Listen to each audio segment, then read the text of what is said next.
It's March 31st, 2026, and this is the Commerce Riff, brought to you by the CPG Guys. 10 minutes of the news stories that matter in commerce this week. I'm your co-host, PVSB, and I'm joined by Pop Raj, the father of pop stars, co-founder of Think Blue Consulting. Shri, how was your trip to Shop Talk 2026? We got some fun episodes recorded, the episode that's forthcoming with Ben Wawater, the CMO of Liquid. That should be awesome. We had quite a great conversation about the status of just media in general, all the way from upper funnel, lower funnel retail media. The one with Christian Hassel was excellent as well, because we talk M&A, private equity, what the market looks like. What about you, Peter? Did you enjoy Shop Talk? We hosted 2 great dinners. Yeah, dinners were great. We barely even set foot on the show floor. I think we were there for maybe 5 minutes, Shri. So most of our connections were either up in our suite or at the various dinners we attended. I particularly liked our last dinner. You were there for a little less time than I was, but we stopped by one of our favorite venues, Catch at the Aria, and we spent some time with the women in commerce media.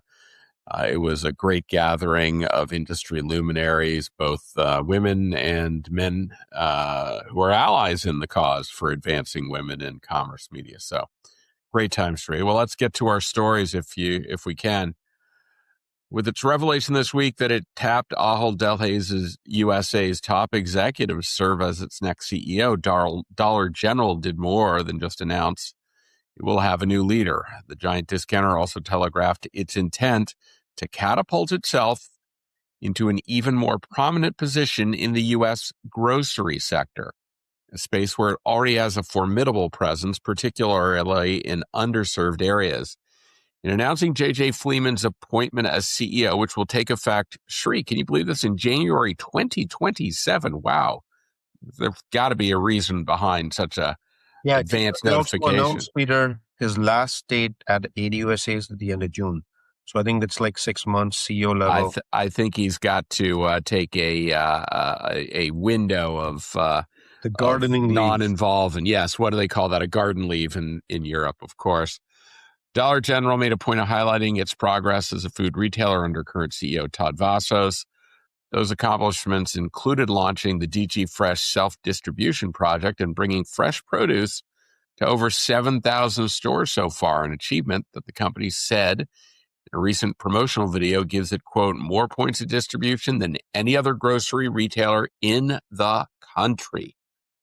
The company also credited Vasos with overseeing a disciplined return to retail fundamentals, adding that it expects Fleeman to use his 3+ decades of experience running food stores to accelerate Dollar General's performance. As the leader of Ahold Delhaize USA, Fleeman also navigated the expansion of a self-distribution system, and the company's focus on improving stores and enhancing omnichannel shopping under Fleeman signals Dollar General is also looking to boost the shopping experience at its stores. Shri, let's not also forget J.J. Fleeman, before running all of Ahold Delhaize USA, he came from Peapod. That means he's got serious digital bona fides. Dollar General doesn't run supermarkets, and even the largest of its nearly 21,000 locations carries only a fraction of the food selection available at the stores Fleeman oversees at Ahold Delhaize USA. But with Fleeman coming aboard, there's little doubt the discounter is gearing up to raise its game in the grocery industry. Wow, that's some big news, Shri. Over to you. France's Pernod Ricard and Jack Daniel's owner Brown-Forman are in discussions about a possible merger, the company said on Thursday. A move that would actually unite the world's second largest spirits maker with the largest producer of American whiskey. Spirits companies are battling a multi-year sales slump amid slowing demand, tariff pressures, which has triggered a slide in valuations, CEO exits, and asset sales to cut costs. Shares of Brown-Forman, which has a market capitalization of about $11 billion, ended up nearly 9% on Thursday. That's a whopping $1 billion. While those of Pernod, the maker of Absolut Vodka and Chivas Regal whiskey, fell nearly 6%. Pernod Ricard has a market value of about 16 billion euros and an extensive spirits portfolio that includes Irish whiskey, Scotch, tequila, but little exposure to American whiskey. Both companies recently announced restructuring plans, job cuts at Brown-Forman, cash-strapped or health-conscious drinkers in key markets like the U.S., were already cutting back on drinking before President Donald Trump's administration raised import tariffs, while emerging threats like fast-growing cannabis drinks also threatened sales. Tariffs have forced spirits companies to absorb price increases, vast amount of drinkers hurting sales. A potential merger would result in significant operational synergies, the company said, adding that they will not comment further until a deal is reached or discussions are terminated. Javier Gonzalez, loss an analyst at Berenberg, said a merger between the two companies would not solve their growth challenges, though he noted there were clear synergies. So, Peter, more of a savings play. They have clear overlaps in the US. There's also some overlap in Europe, he said, adding that a deal could deliver significant cost savings. Well, there you go. Lo and behold, he sees this as a defensive move given the industry environment. The potential deal does include a significant stock component, and the families behind the two companies would likely retain significant stakes in any deal, the Wall Street Journal reported. Citing people familiar with the matter, Bloomberg News had first reported on the talks earlier in the day. Over to you, Peter. Not surprised. We should be seeing more consolidation within the spirits industry. Shri, the brands are all taking a hit because of the changing profile in consumer shopping behavior, and that means that you can get some really great prices on these venerable brands. All right, Henkel said it agreed to buy Olaplex Holdings for around $1.4 billion, snapping up the U.S. maker of premium shampoo in a deal that adds volume to the German company's hair care portfolio. Get that, Shri, volume? The German maker of consumer goods and chemicals said it would acquire premium hair brand Olaplex for about $2.06 a share, a 55% premium to its closing price Wednesday, but a mere fraction of the $13.6 billion or $21 a share valuation it went public at 5 years ago. The transaction for Olaplex was approved by the hair brand's board of directors, and controlling shareholder Advent International agreed to approve the transaction, Henkel said.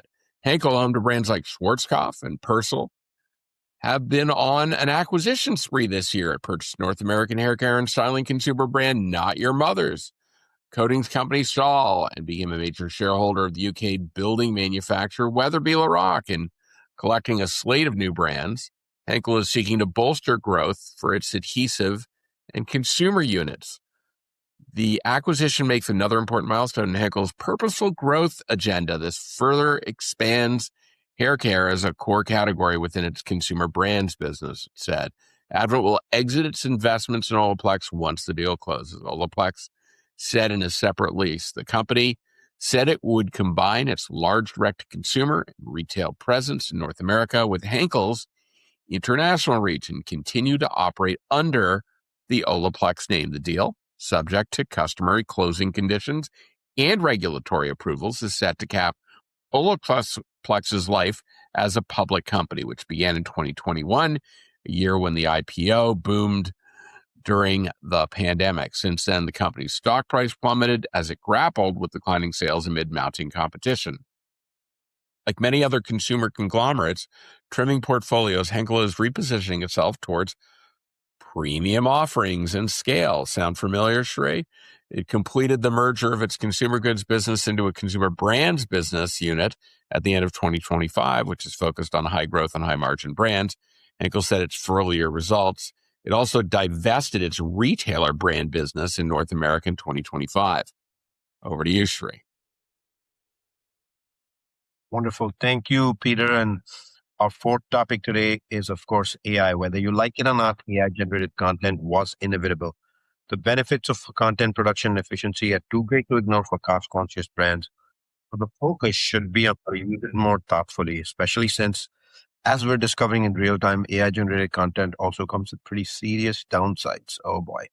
But what if AI becomes a default for everything? Feeds will be more synthetic, mirroring the overly manicured tone and aesthetic that have become AI's hallmark. When too much content feels machine-generated, the platforms start to lose texture, and social media only works because it feels alive. If it starts to feel automated at scale, people will disengage, shift to smaller private spaces where content actually feels that human in nature. The health of the platforms depends on human energy. If that erodes, the value's gone. But also trust will become more fragile.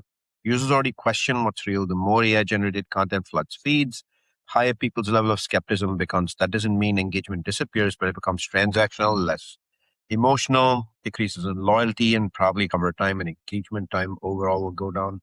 Brands should take this seriously. Those brands that protect trust will come up on top every single time. Those that treat AI like a volume machine will burn out their audience. It's that straightforward. That's why brands have a responsibility to disclose when they're using AI-generated content in social, especially when any content could reasonably be mistaken for something real. If you're creating AI humans, testimonials, environments that look like lived experiences that need context.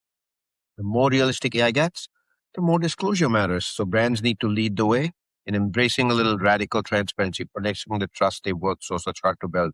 So we thought we'll give an example. Now, not every use of AI needs a huge disclaimer. If AI is being used behind the scenes for editing, brainstorming, or production support, that's different. But when AI changes the reality of what's being presented, brands should say so. To most brands, this may sound like a risk, but transparency comes with its benefits. H&M's recent use of AI is noteworthy because they didn't sneak it in, hoping audiences wouldn't notice. Instead, the company's been very public about its AI journey, working with models and agencies to build digital twins of 30 real models for use in social and advertising campaigns. I wonder, Peter, how it'll change how models are compensated. As importantly, they did it with consent and labeling so audiences aren't misled or carried away, as well as working out compensation deals, like I said, while allowing models to retain ownership of their likenesses. I love that piece. And while that doesn't mean everyone liked it, it was a step towards ethical transparency in the right direction. Different case, Heinz took a more transparent and brash approach. Their campaign tasked AI with generating images of ketchup. Most of the outputs ended up looking like Heinz. Instead of hiding the tech, they shared the results and invited people to play along. The point was proving how strong the brand is. It felt like a wink instead of a workaround, one that put use of technology front and center, earning headlines and awards in the process. Of course, not all transparency is well received. We, of course, remember the Coca-Cola 2025 AI created reimagining of its classic Holidays Are Coming campaign, which became one of the biggest AI debates of last year. So then, let's put that in our mindset. How can brands avoid the same mistakes? Using AI transparently without eroding the relationship people have placed in them as storytellers or cultural voices. Why did we make it a topic on the Riff? We just had this very conversation at Las Vegas Shop Talk with Benoit Water, Chief Media Officer of Liquid Death. Watch out for that episode shortly. Peter, take it away. Shree, I don't know about you. I'm not terribly worried about our podcast faces being replaced by digital twins, though perhaps our velvet voices could be at jeopardy. We'll have to see. As we wrap up, a reminder to catch our recently released episode featuring Vasily Samolis, head of ad product at DoorDash. Also, our Q1 wrap-up. That one has gotten a lot of downloads, Sri. People are really interested in it. That's a wrap on this week's Commerce Riff. If any of this sparked a thought, drop it in the comments. We read them. And if you're not already following us on LinkedIn, Instagram, TikTok, Facebook, and YouTube, well, now's the time. We'll see you next week. The content in this podcast episode is provided for general informational purposes only. By listening to our episode, you understand that no information contained in this episode should be construed as advice from CPG Guys LLC or the individual author, hosts, or guests, nor is it intended to be a substitute for research on any subject matter. Reference to any specific product or entity does not constitute an endorsement or recommendation by CPG Guys LLC.